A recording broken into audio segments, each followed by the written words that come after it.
Hello दोस्तों, मैं Rakesh Roshan learn tech to tech channel से। और आज जो मैं वीडियो लाया हूं उसमें हम लोग देखने वाले हैं प्लॉटिंग डेटा यूजिंग मैटप्लॉटलिब।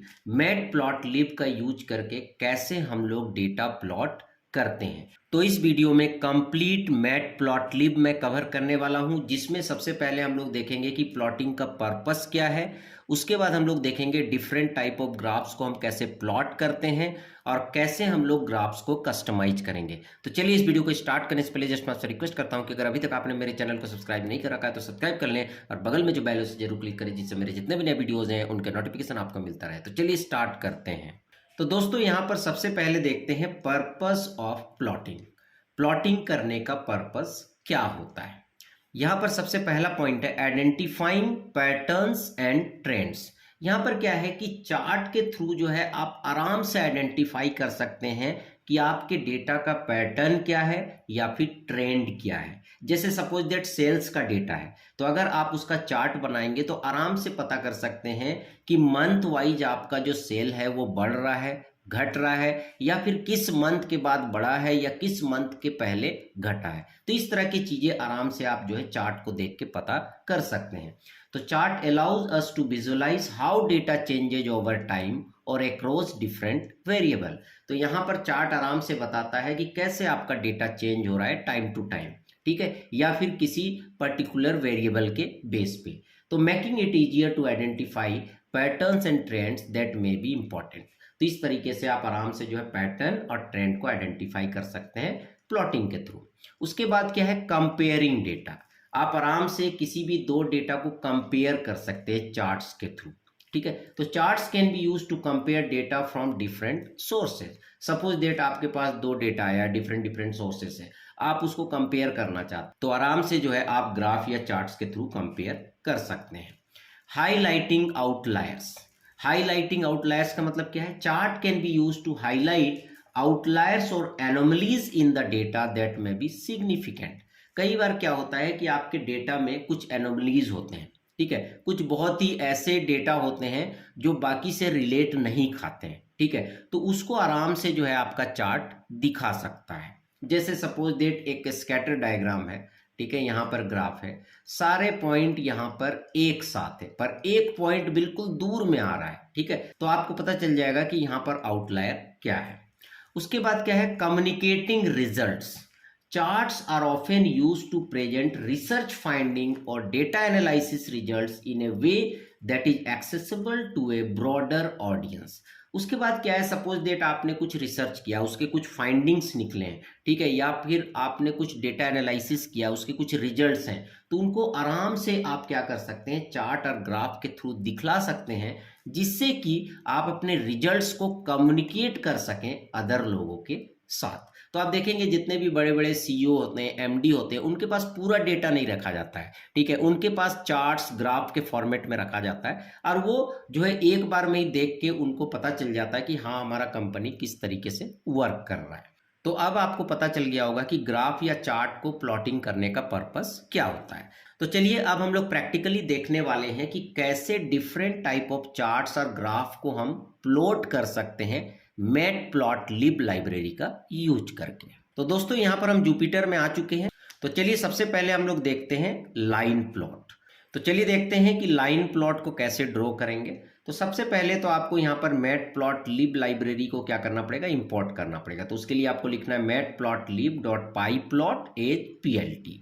उसके बाद numpy अगर आप यूज कर रहे हैं तो numpy को भी इंपोर्ट करना पड़ेगा, और अगर pandas यूज कर रहे हैं तो pandas को भी इंपोर्ट करना पड़ेगा। डिपेंड करता है कि आप कौन से फंक्शंस को यूज कर रहे हैं। पर अगर आपको यहाँ पर मैटप्लॉटलिब पे काम करना है, आपको ग्राफ ड्रॉ करना है, चार्ट्स ड्रॉ करने हैं, तो आपको लिखना पड़ेगा matplotlib.pyplot, ठीक है, plt, ठीक है, plt हमने यहाँ पर शॉर्ट नाम दिया है। अब यहाँ पर देखिए क्या है कि एक्स और वाई, ऑब्वियसली अगर आप ग्राफ प्लॉट करते हैं तो आपके पास एक्स का वैल्यूज होना चाहिए और वाई का वैल्यूज होना चाहिए। तो यहाँ पर क्या किया हुआ है कि np डॉट लाइन स्पेस 0, 10 और 100। तो इसका मतलब ये है कि 0 से लेके 10 तक को ये क्या करेगा, 100 पार्ट में डिवाइड कर देगा, ठीक है, 100 इक्वल पार्ट में। तो ये करता है लाइन स्पेस। और उसके बाद y में हम क्या कर रहे हैं, जो ये वैल्यू आ रहा है x का, ठीक है, ये जो 0 से लेके 10 तक को जो इसने 100 पार्ट में डिवाइड किया है, इसका जो वैल्यूज आ रहा है उसको हम पुट कर दे रहे हैं साइन में, ठीक है। तो यहां पर उसका क्या निकल जा रहा है, साइन निकल जा रहा है। जैसे यहां पर 0 है तो साइन 0, उसके बाद जो भी नेक्स्ट वैल्यू होगा, ठीक है, उसका साइन। तो इस तरीके से x का जो भी वैल्यूज है उसके ऊपर साइन अप्लाई करके जो भी वैल्यू आएगा वो आपका y में स्टोर हो जाएगा। तो ये आ गया। अब हमको लाइन प्लॉट ड्रॉ करना है, तो जस्ट हमें लिखना है plt.plot। जब भी आपको कुछ प्लॉटिंग करना है तो आपको लिखना पड़ेगा plt। तो plt.plot और x और y एक्सिस का आपको वैल्यू देना है, तो x, y, ठीक है, आपने लिख दिया plt.plot। पर उसके बाद आपको लिखना पड़ेगा plt.show, ठीक है। तो जैसे ही आप plt.show करेंगे तो आपका जो ग्राफ है वो डिस्प्ले हो जाएगा। अब यहाँ पर एक काम हम और कर रहे हैं कि जो ये ग्राफ डिस्प्ले हो रहा है उसको हम line_plot.png में सेव कर दे रहे हैं। मतलब यहाँ पर मैटप्लॉटलिब का यूज करके आपका जो ग्राफ ड्रॉ हो रहा है उसको आप सेव भी कर सकते हैं, ठीक है। तो यहाँ पर हमने लिख दिया plt.save_figure, जो फिगर आएगा उसको सेव कर दो और उसका फाइल नेम क्या होगा, line_plot.png, ठीक है। तो इस तरह से हमारा लाइन प्लॉट होगा। अब बाकी जो ग्राफ हम प्लॉट करेंगे उसमें काफ़ी चीज़ कॉमन होगा, ठीक है। तो यहाँ पर मैं इसे रन करता हूँ, तो यहाँ पर आप देख सकते हैं कि ये जो है साइन का जो ग्राफ होता है वो आपका प्लॉट हो चुका है, ठीक है। तो यहाँ पर साइन का ग्राफ प्लॉट हो चुका है। तो यहाँ पर अगर आप देखेंगे तो 0 से लेके 10 तक को 100 पार्ट में डिवाइड कर दिया गया है और यहाँ पर उसी का जो साइन आ रहा है उसके हिसाब से ये इस तरीके से ग्राफ बनाया गया है, ठीक है। तो ये जो है हमारा क्या है, लाइन प्लॉट है। तो इस तरीके से क्या है कि आप जो है लाइन प्लॉट बना सकते हैं। तो चलिए अब हम लोग उसके बाद नेक्स्ट ग्राफ देखते हैं। तो नेक्स्ट हमारा क्या है, यहाँ पर अगर आप देखेंगे तो बार ग्राफ है, ठीक है। तो बार ग्राफ आपने जो है बचपन में बनाया होगा 9th क्लास में, 10th क्लास में, ठीक है। तो वही बार ग्राफ यहाँ पर है। तो use to compare categorical data और to show changes in data over time. तो यहाँ पर बार ग्राफ को यूज किया जाता है कैटेगोरिकल डेटा के लिए, ठीक है। और यहाँ पर हम देख सकते हैं कि टाइम के बेसिस पे हमारा डेटा कहाँ कहाँ पर चेंज हो रहा है, ठीक है। और to show changes in data over time, ठीक है। तो यहाँ पर आप देख सकते हैं हमने यहाँ पर भी इंपोर्ट किया है और यहाँ पर डेटा ले लिया है कि x में ABCD है और y में क्या है 10, 24, 36, 18, मतलब रैंडम डेटा ले लिया है। अब यहाँ पर बार ग्राफ बनाने के लिए आपको लिखना है बार। इससे पहले आपने क्या लिखा था, प्लॉट। यहाँ पर आपको क्या लिखना है, बार और x, y। तो ये x और y आपको दे देना है और सिंपली आपको plt.show लिखना है और फिर यहाँ पर आप अपने फिगर को सेव कर सकते हैं, ठीक है। तो यहाँ पर अगर आप देख रहे हैं तो बिल्कुल सेम है जैसा आपने इससे पहले वाला जो है प्लॉटिंग किया था। केवल यहाँ पर डिफरेंस ये है कि यहाँ पर आपको लिखना है plt.bar। वहाँ पर आपने प्लॉट लिखा था, यहाँ पर आपको यूज करना पड़ेगा बार फंक्शन। तो चलिए इसको रन करते हैं। तो आप देख सकते हैं यहाँ पर आपका बार ग्राफ आ चुका है। तो यहाँ पर अगर आप देखिएगा तो a का वैल्यू क्या आ रहा है, यहाँ पर 10 आ रहा है, ठीक है। तो 10 क्यों आ रहा है, क्योंकि यहाँ पर a का वैल्यू क्या है, 10 है। उसी तरह अगर आप देखेंगे तो b का 24 है, c का 36 है और d का 18 है। तो अगर आप नीचे जाएंगे, ठीक है, तो आप देख सकते हैं कि आपका जो ग्राफ है उसी हिसाब से बना हुआ। देखिए यहाँ पर 24 में आ रहा है, लगभग यहाँ पर आ रहा है।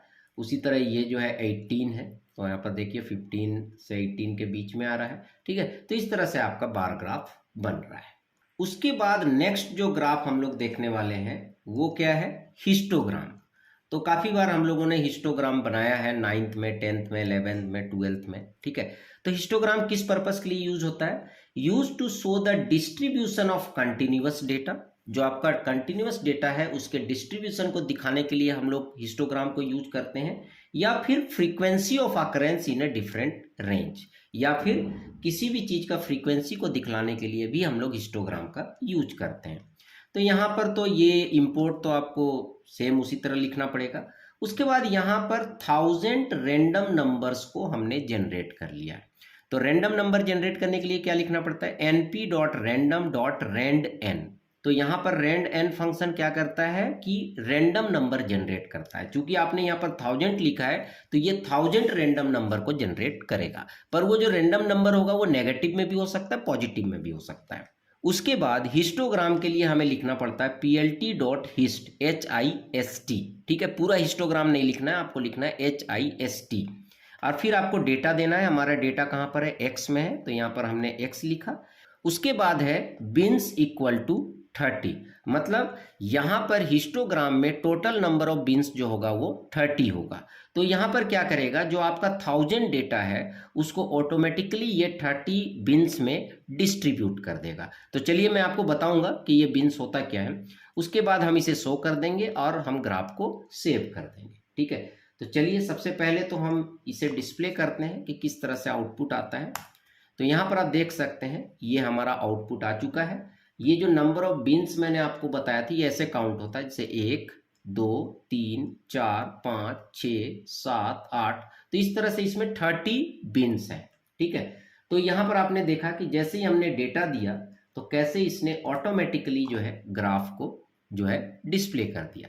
अब अगर यहाँ पर मैं बिन्स थोड़ा कम कर देता हूँ तो ज़्यादा आपको समझ में आएगा। अगर मैंने 5 किया तो आप देख सकते हैं पूरा डेटा जो है 5 बिन्स में डिस्प्ले हो चुका है। ये आपका पहला बिन है, दूसरा, तीसरा, चौथा और पांचवा। तो इस तरीके से आप हिस्टोग्राम डिस्प्ले कर सकते हैं। उसके बाद हम लोग यहाँ पर देखते हैं पाई चार्ट। तो पाई चार्ट भी हम लोगों ने काफ़ी बार यूज किया है। ठीक है, अगर आप देखेंगे तो पाई चार्ट कैसे होता है, इस तरह से सर्कल होगा और जो भी आपका डेटा है उसके हिसाब से इस तरीके से जो है ये पाई चार्ट बना देगा। ठीक है, तो यहाँ पर पाई चार्ट हम लोग यूज करते हैं use to show the proportion of different categories in a data set. जैसे सपोज दैट आपके पास कोई डेटा सेट है तो उसमें आपको जो डिफरेंट कैटेगरी के डेटा है उसका प्रोपोर्शन कितना है। जैसे सपोज दैट कि हमारे पास टोटल नंबर ऑफ व्हीकल 1000 है। ठीक है, तो 1000 में से कितने कार हैं, कितने बाइक है, कितने बस हैं, कितने ट्रक हैं। ठीक है, सपोज दैट आपके पास केवल 4 तरह के ही व्हीकल हैं, कार, बाइक, बस और ट्रक। ठीक है, तो 1000 में ठीक है सभी का कितना प्रोपोर्शन है। तो इस तरह के चीज़ों को दिखलाने के लिए हम लोग पाई चार्ट यूज करते हैं। ठीक है, तो यहाँ पर जैसे लेबल्स दिया हुआ है ABCD। ठीक है, ए का प्रोपोर्शन है 20, बी का है 30, सी का है 25 और डी का है 25। तो इसको अगर मुझे पाई चार्ट में दिखलाना है तो यहाँ पर सिंपली हम लिखेंगे plt.py। उसके बाद यहाँ पर ब्रैकेट में सबसे पहले हम लिखेंगे साइजेस। ठीक है, मतलब जो डेटा है आपके पास, ठीक है, ये वाला डेटा। ठीक है, 20, 30, 25, 25 जो न्यूमेरिकल डेटा है। और उसके बाद लेबल्स इक्वल टू लेबल्स हम लिखेंगे जो लेबल आप चाहते हो। ठीक है, जैसे यहाँ पर हमने सिंपल ABCD लिया, जैसे अभी हमने एग्जांपल में बताया था कार, बाइक, ट्रक, ठीक है, बस, तो वो भी आप यहाँ पर लेबल्स में ले सकते हैं। तो हमने दे दिया और उसके बाद plt.show और फिर डायरेक्टली हम उसको क्या कर रहे हैं, सेव कर रहे हैं। ठीक है, तो अब अगर यहाँ पर हम इसे रन करेंगे तो आप देख सकते हैं कि यहाँ पर हमारा पाई चार्ट आ चुका है। ठीक है, तो यहाँ पर आप देख सकते हैं ए का जो है वो 20% था तो थोड़ा सा यहाँ पर 25 से कम दिखा रहा है। बी का आपका 30% था। ठीक है, शायद ये 20% था, ये 25 था और ये भी 25 था। तो वो प्रोपोर्शन आपको यहाँ पर दिखा रहा है। ठीक है, तो इस तरह से आप क्या कर सकते हैं कि पाई चार्ट भी ड्रॉ कर सकते हैं। उसके बाद नेक्स्ट है फ्रीक्वेंसी पॉलीगॉन। तो चलिए देखते हैं कि फ्रीक्वेंसी पॉलीगॉन क्या होता है। तो this is use to show the shape of a distribution और frequency of occurrence of continuous data. तो ये क्या करता है, किसी भी कंटिन्यूअस डेटा का फ्रीक्वेंसी बताता है। ठीक है, और यहाँ पर जो डिस्ट्रीब्यूशन हुआ, जो डेटा का डिस्ट्रीब्यूशन है, ठीक है, उसको शो करता है। ठीक है, तो चलिए यहाँ पर थोड़ा सा ये कॉम्प्लिकेटेड है, तो सबसे पहले मैं क्या करता हूँ कि इसका डायग्राम आपको दिखा देता हूँ और उसके बाद मैं आपको समझाऊंगा तो ज़्यादा अच्छे तरीके से आपको समझ में आएगा। यहाँ पर हमने इसे रन किया तो आप देख सकते हैं आउटपुट कुछ इस तरीके से आ रहा है। ठीक है, तो इसी को बोला जाता है फ्रीक्वेंसी पॉलीगॉन। ये स्पेशली क्या होता है कि फ्रीक्वेंसी को दिखलाने के लिए हम लोग यूज करते हैं। तो यहाँ पर आप देख सकते हैं। ठीक है, तो चलिए देखते हैं ये किस तरीके से काम कर रहा है, या कैसे हमको फ्रीक्वेंसी पॉलीगॉन बनाना है। तो सबसे पहले यहाँ पर आपको रैंडम डेटा लेना पड़ेगा। ठीक है, तो यहाँ पर सेम जैसा हमने हिस्टोग्राम में लिया था वैसे ही रेंडमली डेटा ले लिया 1000, और यहाँ पर आपको यूज करना है HIST फंक्शन ही, क्योंकि ये एक तरह का हिस्टोग्राम ही है। ठीक है, पर हिस्टोग्राम का यूज करके आप फ्रीक्वेंसी पॉलीगॉन बना रहे हैं। ठीक है, तो आपको लिखना है plt.hist, डेटा x तो आपको देना ही है, बीन्स भी आपको देना है, एक्स्ट्रा में आपको डेंसिटी आपको ट्रू रखना है, और कम्युलेटिव आपको ट्रू रखना है। डेटा में अगर आप देखते होंगे कि कम्युलेटिव ट्रू का मतलब क्या है कि ये पहले कम्युलेटिव निकालेगा सारे फ्रीक्वेंसी का और उसके बाद ये हिस्टोग्राम ड्रॉ करेगा। ठीक है, तो यहाँ पर ये कम्युलेटिव निकाल रहा है। उसके बाद यहाँ पर अल्फा हमने क्या लिया है 0.5। वैसे बाय डिफॉल्ट जो अल्फा का वैल्यू होता है वो 1 होता है, पर आप उसको चेंज कर सकते हैं। तो अगर आप 0.5 लेंगे तो ये ग्राफ जो है थोड़ा सा डिफरेंट टाइप से शो होगा, तो अभी हम दिखाएंगे। उसके बाद हम plt.show कर रहे हैं और फिर हम फिगर को सेव कर रहे हैं। तो चलिए अब हम इसे रन करते हैं दोबारा। ठीक है, तो यहाँ पर हमने रन किया, तो यहाँ पर आप देख सकते हैं आपका फ्रीक्वेंसी पॉलीगॉन बन चुका है। अब सपोज दैट अल्फा को अगर आप 1 करेंगे तो क्या होगा। ठीक है, तो यहाँ पर मैं 1.0 कर देता हूँ, तो अब देखिएगा कि थोड़ा सा यहाँ पर ट्रांसपेरेंसी जो है वो कम हो गया है। ठीक है, तो यहाँ पर हमने 0.5 लिखा था तो थोड़ा डिफरेंट टाइप से शो हो रहा था। अगर आप 0.2 लिख देंगे तो यहाँ पर आप देखिएगा थोड़ा और लाइट हो जाएगा ग्राफ। ठीक है, तो ये जो है यहाँ पर अल्फा का यूज है। कई बार क्या होता है जब आप ग्राफ को शो करते हैं या जब आप आउटपुट देखते हैं तभी आपको समझ में आता है कि इसका यूज क्या है। ठीक है, तो इस तरह से आपने देखा कैसे हम लोग फ्रीक्वेंसी पॉलीगॉन बनाएंगे। अब हम लोग नेक्स्ट देखते हैं कि बॉक्स प्लॉट क्या होता है। तो चलिए देखते हैं सबसे पहले कि बॉक्स प्लॉट होता क्या है। तो box plot is use to show the distribution of data and identify outliers and quartiles. तो बॉक्स प्लॉट को हम लोग यूज करते हैं किसी भी डेटा के डिस्ट्रीब्यूशन को शो करने के लिए, और दूसरा आउटलायर्स को आइडेंटिफाई करने के लिए और क्वार्टाइल्स को आइडेंटिफाई करने के लिए। तो ये बिल्कुल ही डिफरेंट प्लॉट है। ठीक है, लाइन प्लॉट, हिस्टोग्राम, इन सब से थोड़ा सा डिफरेंट है। तो सबसे पहले हम इसे इंपोर्ट करेंगे। उसके बाद यहाँ पर हम रैंडम नंबर जनरेट कर रहे हैं। ठीक है, और उसका साइज क्या है 100/5, मतलब 100 रोज है और 5 कॉलम्स है। तो टोटली ये रैंडम नंबर जनरेट करेगा। मैं आपको दिखाऊंगा भी कि ये कौन सा नंबर जनरेट कर रहा है, तो इसीलिए मैंने यहाँ पर इसे प्रिंट भी किया है। और बॉक्स प्लॉट के लिए केवल आपको लिखना है plt.boxplot और ब्रैकेट में वो डेटा जिसका आपको बॉक्स प्लॉटिंग करना है। तो यहाँ पर आप देख सकते हैं ये हमारा डेटा है। फिर हम plt.show कर देंगे और फिर हम अपने ग्राफ को सेव कर लेंगे। तो चलिए देखते हैं इसको रन करके। तो यहाँ पर हम इसे रन करते हैं, तो आप देख सकते हैं कि यहाँ पर सबसे पहले तो ये 100/5 का डेटा शो कर रहा है जो इसने रेंडमली जनरेट किया है, और इसके बाद आप देख सकते हैं ये क्या शो कर रहा है बॉक्स प्लॉट। तो मैं यहाँ पर क्या करता हूँ कि अभी जो मैंने डेटा को शो किया है उसे मैं हटा देता हूँ। ठीक है, जिससे केवल ये बॉक्स प्लॉट ही शो करेगा। ठीक है, तो यहाँ पर आप देख सकते हैं ये बॉक्स प्लॉट शो कर रहा है।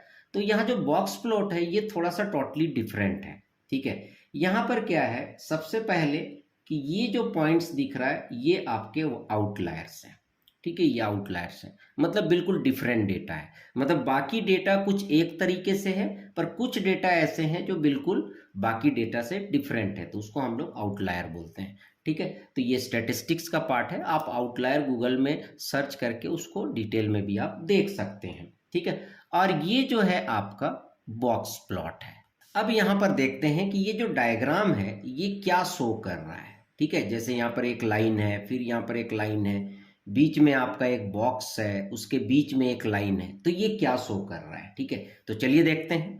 तो ये जो है ये आपका क्वार्टाइल 1 को शो कर रहा है, ये आपका क्वार्टाइल 3 है, और ये आपका क्वार्टाइल 4 को शो कर रहा है।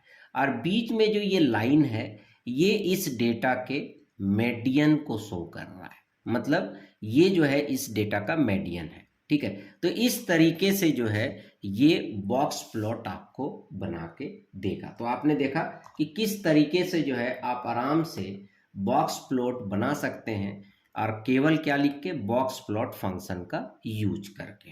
उसके बाद नेक्स्ट है स्कैटर प्लॉट।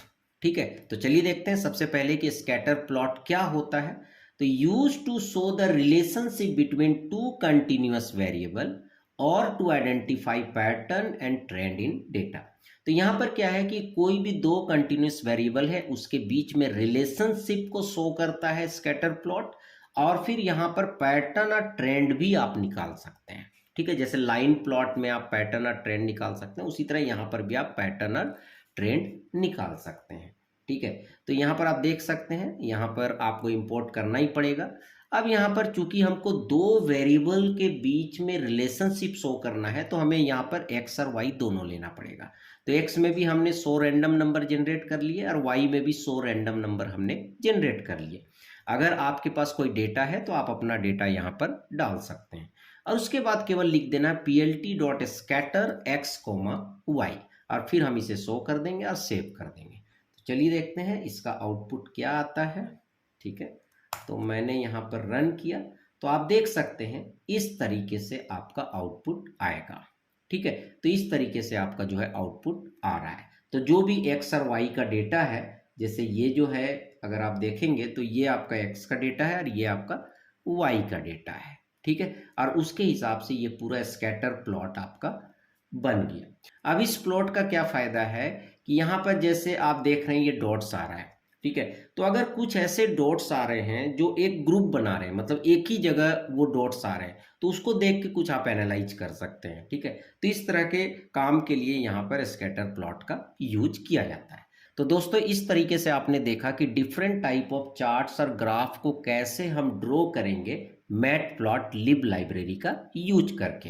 अब हम लोग देखेंगे कि कैसे हम इन ग्राफ्स को कस्टमाइज करेंगे अपने अकॉर्डिंग, अपने चॉइस के अकॉर्डिंग कैसे हम इसे कस्टमाइज करेंगे, और ये भी आपका CUET एग्जाम के सिलेबस में है। तो चलिए देखते हैं।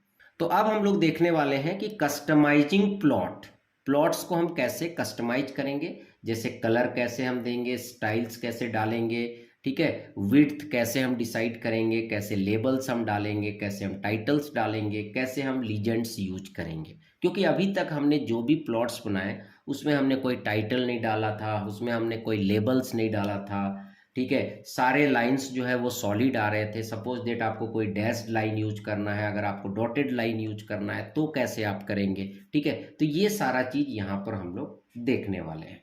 तो यहाँ पर आप देख सकते हैं सबसे पहले हमने numpy को इंपोर्ट कर लिया है। यहाँ पर एक्चुअली हम डेटा तैयार कर रहे हैं। ठीक है, तो यहाँ पर हम x में क्या ले रहे हैं, np.line_space का यूज कर रहे हैं। यहाँ लिख रहे हैं 0 से लेके 2π, np.py मीन्स पाई, तो 2π। तो यहाँ 0 से लेके यहाँ पर 2π को हम कितने पार्ट में डिवाइड कर रहे हैं, 100 पार्ट्स में डिवाइड कर रहे हैं। ठीक है, तो वो वैल्यू आपका x में आ जाएगा। फिर हम क्या कर रहे हैं, उस x का sin x निकाल रहे हैं और cos x निकाल रहे हैं, उसे हम y1 में डाल रहे हैं, y2 में डाल रहे हैं, और फिर हम उसे प्रिंट कर रहे हैं। तो अभी हमने केवल डेटा तैयार किया है, अभी हम जो है फिलहाल कोई भी ग्राफ को प्लॉट नहीं कर रहे हैं, ना ही हम कस्टमाइज कर रहे हैं। तो हमने यहाँ पर डेटा जो है बना लिया। तो आप देख सकते हैं ये पूरा डेटा आ चुका है। ठीक है, x का, y1 का, y2 का। ठीक है, अब हम लोग देखते हैं कि इन डेटा को यूज करके हम कैसे ग्राफ प्लॉट करेंगे। ध्यान रखिएगा y1 में जो है sin x है और y2 में cos x है।